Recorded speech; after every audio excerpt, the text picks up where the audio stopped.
Assalamualaikum warahmatullahi wabarakatuh. Perkenalkan, nama saya Rida Lailia dengan akhiran NIM 083 kelas B angkatan 25.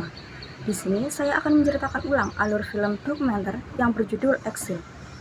Film ini disutradarai oleh Lola Amaria, tidak memiliki alur fiksi dengan babak-babak dramatis layaknya film komersial lainnya, melainkan menyajikan narasi kronologis dan juga emosional dari kejadian nyata.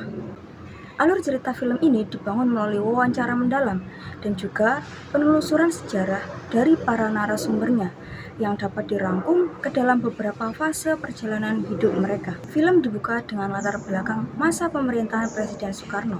Saat itu, pemerintahan Indonesia mengirimkan banyak sekali mahasiswa cerdas yang dikenal sebagai mahasiswa ikatan dinas ke berbagai negara, terutama negara-negara blok timur seperti Uni Soviet, Tiongkok, Ceko, dan lainnya. Mereka dikirim dengan tujuan mulia, yaitu menuntut ilmu baik di bidang teknik, pertanian, nuklir, dan lain-lain untuk kemudian pulang dan juga membangun Indonesia yang baru pada masa merdeka. Fase ini dipenuhi dengan optimisme kebanggaan nasional dan juga idealisme masa muda. Alur bergeser pada peristiwa pergolakan politik G30S PKI di tanah air pada tahun 1965 yang berujung pada transisi kekuasaan dari Soekarno ke Soeharto atau Orde Baru. Perubahan rezim ini berdampak langsung pada mahasiswa di luar negeri. Kedutaan Besar Republik Indonesia di berbagai negara mulai melakukan screening atau litsus. Para mahasiswa dipanggil dan juga dipaksa untuk menandatangani dokumen yang mengutuk Soekarno dan menyatakan kesetiaan pada rezim Orde Baru.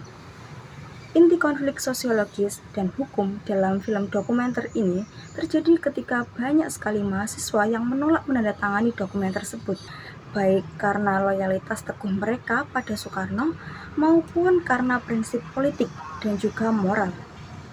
Akibat penolakan ini, pemerintah Orde Baru mencabut paspor mereka secara sepihak. Dalam semalam, pemuda-pemudi cerdas ini kehilangan kewarganegaraan mereka. Mereka tidak diakui oleh negaranya sendiri dan dilarang pulang. Mereka resmi menjadi stateless atau tanpa kewarganegaraan atau eksil, yaitu orang-orang yang terbuang. Alur film kemudian menyoroti penderitaan dan juga perjuangan mereka bertahan hidup di Eropa selama berdekade-dekade berikutnya. Tanpa paspor yang sah, mereka harus berpindah-pindah negara seperti ke Belanda, Swedia, Jerman, atau Kuba untuk mencari suaka politik agar tidak dideportasi. Karena status hukum mereka yang rumit, gelar akademik tinggi yang mereka raih di luar negeri seringkali tidak berguna. Banyak dari mereka harus bertahan hidup dengan cara bekerja sebagai buruh kasar, contohnya seperti pencuci piring atau pekerja serabutan. Bagian akhir film memperlihatkan kondisi para eksil saat ini di usia senja mereka. Meskipun telah menetap di Eropa selama puluhan tahun dan pada akhirnya mereka mendapatkan kewarganegaraan dari negara suaka, dokumenter ini menangkap satu kenyataan pahit, bahwa jiwa mereka tetaplah Indonesia.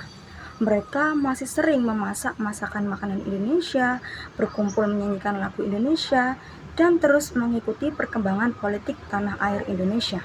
Film Exile ditutup dengan sebuah refleksi yang sangat menyayat hati.